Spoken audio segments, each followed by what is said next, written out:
महर्षियों ने वेदों का कैसे निर्माण किया? उन्होंने उस तुरीयातीत अवस्था में जाकर के, चेतना में जाकर के, उसको क्लाउड में जो भी इंफॉर्मेशन थी उसको डाउनलोड किया। इसीलिए वेदों को परमात्मा की वाणी बोलते हैं, it's a voice of God, और उसमें कोई भी मिलावट नहीं है। और उसको फिर उन्होंने ग्रंथों में बनाया। लेकिन ग्रंथों में पढ़ के वो ज्ञान नहीं मिल सकता, क्योंकि जो पढ़ते हो वो आपका लेवल ऑफ कॉन्शियसनेस ये होगा। लेकिन जब एक भी शब्द पढ़ते हो, उसके ऊपर आप साधना करते हो, तो बहुत गहरा ज्ञान आपको मिलता है। जो ललिता सहस्त्र नाम है, इसको कहा गया कि ये जो है 1000 ग्रंथ हैं शक्ति तंत्र शास्त्र के। अब वो लोग पढ़ते हैं, शब्दों को पढ़ते हैं। तो वास्तव में जब मैंने ध्यान करना शुरू किया एक एक उसके ऊपर, और वो जो ज्ञान प्राप्त हुआ वो आश्चर्यचकित करने वाला था। वो संपूर्ण ग्रंथ है, एक एक तंत्र शास्त्र का ग्रंथ है, एक एक शब्द के अंदर। और वो ग्रंथ है अपनी चेतना को उठाने का, अपनी कुंडलिनी शक्ति को ऊपर करने का वो ग्रंथ है। अपने जीवन के नया निर्माण करने का ग्रंथ है। अपने चारों तरफ जैसी एनर्जी फील्ड, एक पॉजिटिव, एक देवीय शक्ति को उत्पन्न करने का जो है, उसी प्रकार से जो आगम निगम शास्त्र हैं, जो उपनिषद है, उसका एक एक शब्द जो है वो एक कंप्लीट लाइब्रेरी है। हम तो खाली वो पढ़ लेते हैं थोड़ा सा, but it is a complete library, जिसमें हर क्षेत्र का जो है वो ज्ञान है। अभी विश्व में वैदिक मैथमेटिक्स को वो बहुत ज़्यादा वो महत्व देते हैं।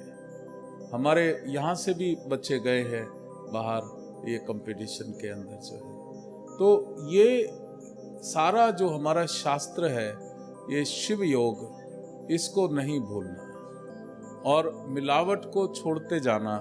जो वास्तविकता है वो परमात्मा है, आत्मा है और ये शरीर है। बस ये 3 चीजों को याद रखना, परमात्मा, आत्मा, शरीर।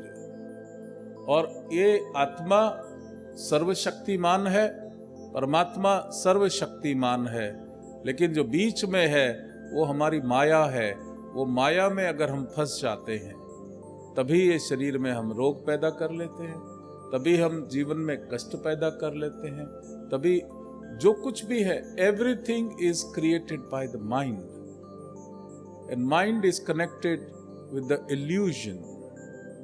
और माइंड अगर इल्यूजन हट जाए, जिस दिन माइंड का इल्यूजन हट जाए तो माइंड का अस्तित्व रहेगा ही नहीं। The mind will merge with मूल प्रकृति, वो शक्ति के साथ एक हो जाएगा। और उसी समय बोलते हैं कि आत्मबोध हो गया। इसीलिए कहा जाता है कि जो शिव योगी सिद्ध है उनका माइंड नहीं होता। तो लोग कोई बोले पागल होते हैं क्या? कि पागल होने के लिए बहुत ज्यादा माइंड चाहिए। पागल को ज्यादा माइंड चाहिए।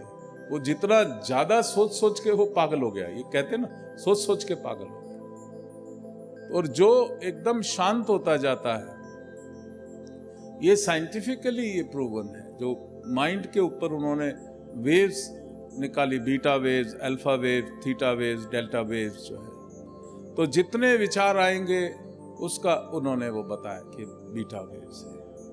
विचार कम होते जाएंगे माइंड में तो अल्फा वेव, और विचार कम हो गए थीटा वेव्स, और ऑलमोस्ट विचार शून्य हो गए, 1-2 विचार ही रह गए, वो डेल्टा वेव्स। और हम शिव योग में 0 थॉट्स के स्टेट में पहुंचते हैं, जिसको हम कहते हैं तुरीया अवस्था। और वो अवस्था होती है जहां से आप मटेरियलाइज कर सकते हो, जहां से आप क्रिएट कर सकते हो। अगर आपको कुछ भी क्रिएट करना है, कुछ भी मटेरियलाइज करना है, तो पहले वो तुरीया अवस्था में चले जाओ। वो तुरीया अवस्था में जाकर के चाहे अपने शरीर के ऑर्गन्स को मटेरियलाइज करना है, अपने शरीर को मटेरियलाइज करना है, जीवन की किसी भी घटना को मटेरियलाइज करना है, या अपने देश को मटेरियलाइज करना है। You can even materialise the incidents in the country, लेकिन वो सब मटेरियलाइजेशन पावर के लिए आपकी intention must be very pure.